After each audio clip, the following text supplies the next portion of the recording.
বিসমিল্লাহির রহমানির রহিম। আসসালামু আলাইকুম। প্রিয় ভাই ও বোনেরা, আপনি কি জানেন আল্লাহ তাআলা এমন কিছু মানুষকে সবচেয়ে বেশি অপছন্দ করেন যারা নিজের অজান্তেই অহংকারে ডুবে থাকে? একটি হাদিসে এসেছে, যার অন্তরে সরিষা দানার পরিমাণ অহংকার থাকবে সে জান্নাতে প্রবেশ করতে পারবে না। ভাবো তো, আমরা নামাজ পড়ি, রোজা রাখি, দান করি, কিন্তু যদি হৃদয়ের ভেতরে লুকিয়ে থাকে অহংকার, তাহলে সব আমল কি বৃথা হয়ে যাবে? আজকের এই ভিডিওতে আমরা জানব কোন 4 ধরনের মানুষ সবচেয়ে বেশি অহংকারী হয় আর কিভাবে আমরা এই ভয়ঙ্কর গুনাহ থেকে বাঁচতে পারি। শেষ পর্যন্ত দেখো, কারণ শেষের কথাটি তোমার জীবনই বদলে দিতে পারে।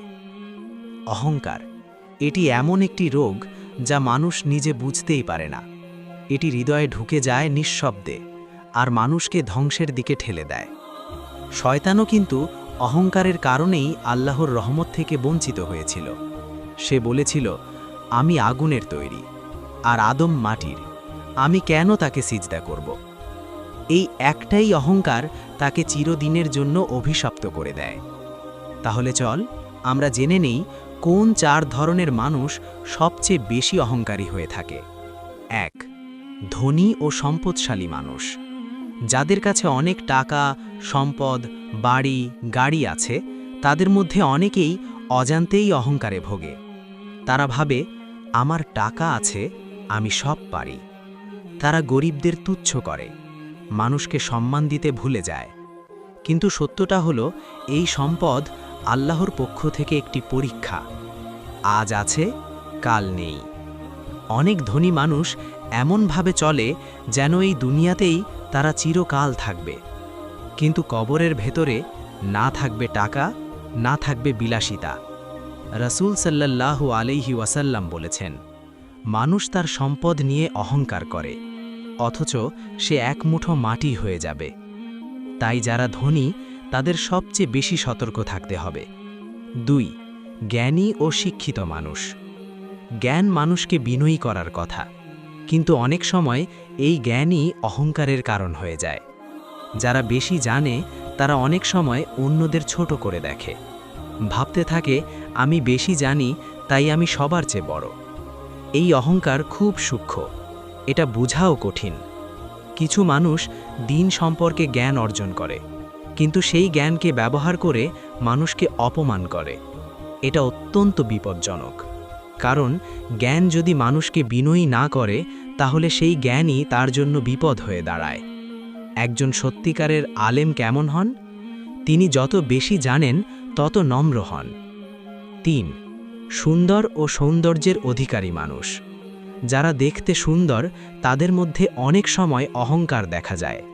তারা ভাবে, আমি সুন্দর, সবাই আমাকে পছন্দ করে। তারা অন্যদের অবহেলা করে, নিজেকে বড় মনে করে। কিন্তু একটা বিষয় মনে রাখা জরুরি, এই সৌন্দর্য স্থায়ী না। আজ তুমি সুন্দর, কিন্তু বয়স হলে সবই বদলে যাবে। চেহারা, রূপ, আকর্ষণ সবই ক্ষণস্থায়ী। আল্লাহ যাকে ইচ্ছা সুন্দর করেন, আবার যাকে ইচ্ছা তা কেড়ে নেন। তাই সৌন্দর্য নিয়ে অহংকার করা একটি বড় ভুল।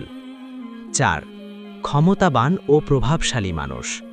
যাদের হাতে ক্ষমতা আছে তারা অনেক সময় সবচেয়ে বেশি অহংকারী হয়ে যায়। তারা ভাবে, আমি যা বলবো তাই হবে। তারা অন্যদের উপর জুলুম করে, মানুষকে ভয় দেখায়।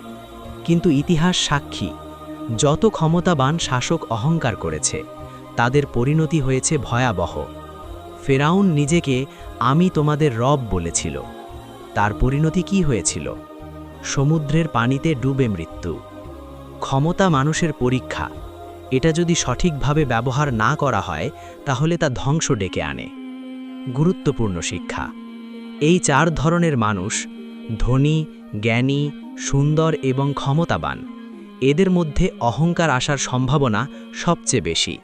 কিন্তু এর মানে এই না সবাই খারাপ, বরং যারা নিজেদের নিয়ন্ত্রণ করতে পারে তারাই আল্লাহর কাছে প্রিয়। কিভাবে অহংকার থেকে বাঁচবেন? 1. সব সময় মনে রাখুন, আপনি যা কিছু পেয়েছেন সবই আল্লাহর দান। 2. মানুষকে সম্মান দিন, ছোট বড় ধনী গরিব সবার সাথে ভালো ব্যবহার করুন। 3. নিজের দুর্বলতা মনে করুন, আপনি একদিন মাটিতে মিলিয়ে যাবেন। 4. বেশি বেশি ইস্তেগফার করুন, আল্লাহর কাছে ক্ষমা চান। আজকের এই ভিডিও থেকে একটি প্রশ্ন রেখে যাচ্ছি, আপনি কি এই 4 ধরনের মানুষের মধ্যে পড়েন? যদি একটু হলেও মনে হয় তাহলে আজ থেকেই বদলে যান, কারণ অহংকার মানুষকে ধ্বংস করে আর বিনয় মানুষকে জান্নাতের পথে নিয়ে যায়। যে আল্লাহর জন্য নিজেকে ছোট করে, আল্লাহ তাকে বড় করে দেন।